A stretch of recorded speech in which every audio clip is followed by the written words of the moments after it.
sini yang percaya dosanya semua sudah diampuni Tuhan? Oke. Siapa yang percaya kalau Tuhan Yesus datang semua terangkan?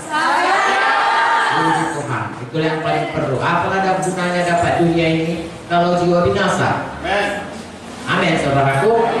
Tapi pada malam ini mari kita bersungguh-sungguh hati mengerjakan keselamatan kita. Sebab sudah kita selamat, sudah kita lahir baru, ada rencana Tuhan dalam hidup kita. Tentunya saudaraku diampuni itu sudah hebat. Tetapi betapa baiknya Tuhan itu, sesudah kita diampuni, ada lagi rencananya yang luar biasa bagi kita. Ada masa depan kita yang penuh pengharapan. Baik di bumi ini sampai nanti sesudah kita tinggalkan bumi ini. Masa kekekalan. Haleluya. Nah saudaraku, saya dan saudara dipanggil Tuhan untuk keselamatan, tetapi dipanggil Tuhan juga untuk menjadi alatnya di dunia ini. Sesudah kita selamat, saudaraku, kalau saudara ingat perintah agung berkata, beritakanlah Injil, jadikanlah semua bangsa muridku.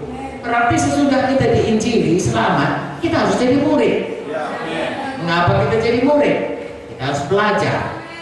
Tapi saya selalu berkata, lebih baik saya nggak tahu ilmu apapun di dunia ini, asal saya tahu jalan Tuhan. Daripada saya tahu semua ilmu di dunia ini, tapi saya nggak tahu jalan Tuhan.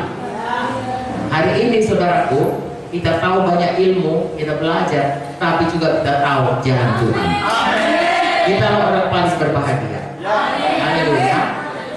Jadi sesudah kita selamat, ada rencana Tuhan dalam hidup kita. Menjadi murid, itulah kira-kira yang secara umum. Tetapi selain itu kita juga mengerti bahwasanya sudah kita selamat dan Tuhan Yesus sekarang ada di sorga. Tuhan mau kita ini di bumi sebagai tubuhnya. Betul?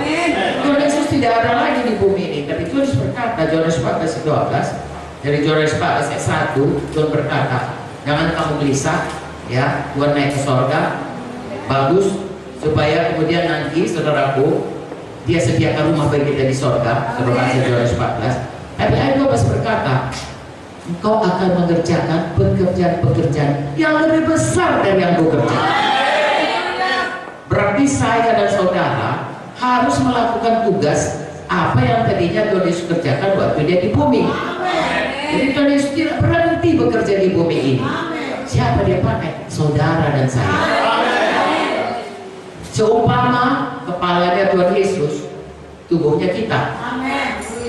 Saya kan dokter, jadi saya tahu semua tubuh ini bergerak dari kepala. Kalau kepala bilang angkat tangan, saya angkat tangan. Kalau kepala bilang kakinya bengkok, saya bengkok kaki saya. Begitulah kira-kira. Kalau badan ini nggak menurut kepala, maka saya di sini berkhotbah saudara-saudara, saya ini tak semua. Kepala saya kesana kemari, karena nggak mau lagi mau mengikut. Tapi karena badan saya ini mau mengikut kepala, maka waktu saya bicara tangan saya semua harmonis. Gereja juga begitu. Bukan Yesus kepalanya, kita semua harmonis satu dengan yang lain. Lalu kita memancarkan kemuliaan Tuhan. Kalau saya begini-begini, saudara semua situ duduk, Yesus, ibu muncul berhenti. Tidak mempermuliakan. Tetapi kalau kita saudara semua harmonis, memancarkan kemuliaan Tuhan, apabila Yesus ditinggikan, maka Dia akan menarik jiwa-jiwa datang kepada Dia. Jadi saya dan saudara sebagai tubuh, saudaraku, tubuh ini mesti satu dengan yang lain harmonis. Ada firman Tuhan mengenai itu. Di satu perkara hari ini saya mengatakan kepada saudara, ya, bahwasanya gereja Tuhan harus bersatu. Marilah kita langsung baca dari Efesus 4. Efesus 4 mulai dari ayat 1, kita akan baca sampai ayat 16. Tapi saya akan buat ini menjadi 3 bahagian, ya. Dari ayat 1 sampai ayat 6 dulu. Sama-sama kita baca. Saya baca ayat 1, saudara baca ayat 2. Haleluya. Sebab itu aku menasihatkan kamu, aku orang yang dipenjarakan karena Tuhan, supaya hidupmu sebagai orang-orang yang telah dipanggil berpadanan dengan panggilan itu.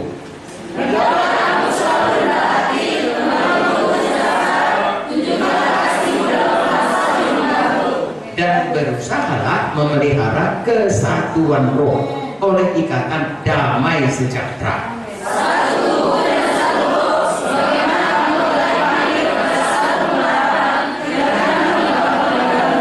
Satu Tuhan, satu iman, satu baptisan.